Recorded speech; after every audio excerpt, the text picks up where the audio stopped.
This week on Wealth Track, rock climbing bond manager Robert Kessler continues to chart his own course and reach for U.S. Treasury bonds, while other investors say they are too risky to own.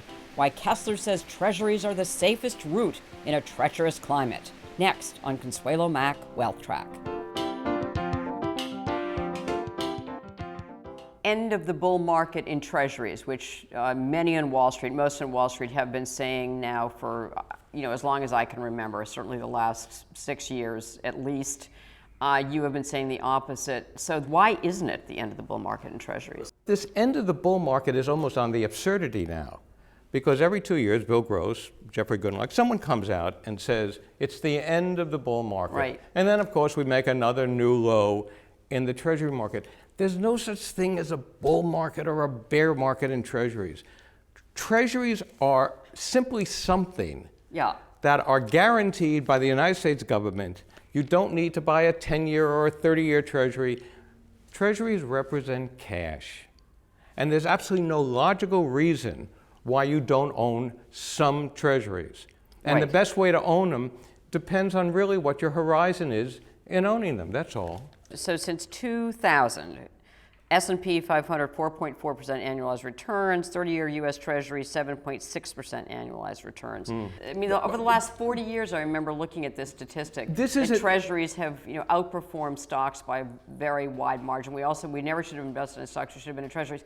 It was a bull market. This is an argument that shouldn't be made. You shouldn't be comparing Treasuries to the S&P index. It becomes a little bit... Right, except if you're looking at appreciation, it sure has worked.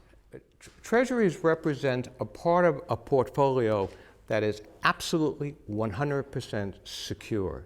It also represents a part of a portfolio that's a hedge against terrible things that always happen. Believe me, they will keep happening, and Treasuries represent that. And at the same time, as you point out, there are periods of time that Treasuries really outperform as an investment. Those are three good reasons, all of which... Especially if interest rates start at whatever, 18% and go down to... So Treasuries shouldn't be either or.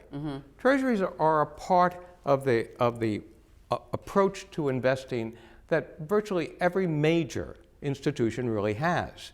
It's just that it's not convenient for Wall Street to want to sell something that really appears to be, well, what the heck? If you buy, I'll give you a very good example.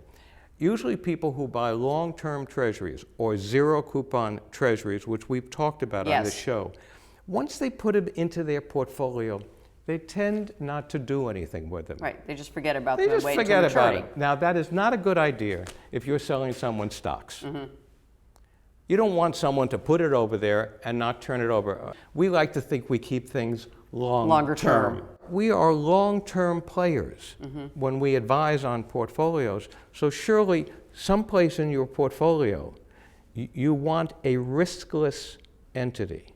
Riskless because you're not saying it's an investment, it comes under the savings. And the traditional way to look at savings is you want the money back. Right. You're not interested in how much you make.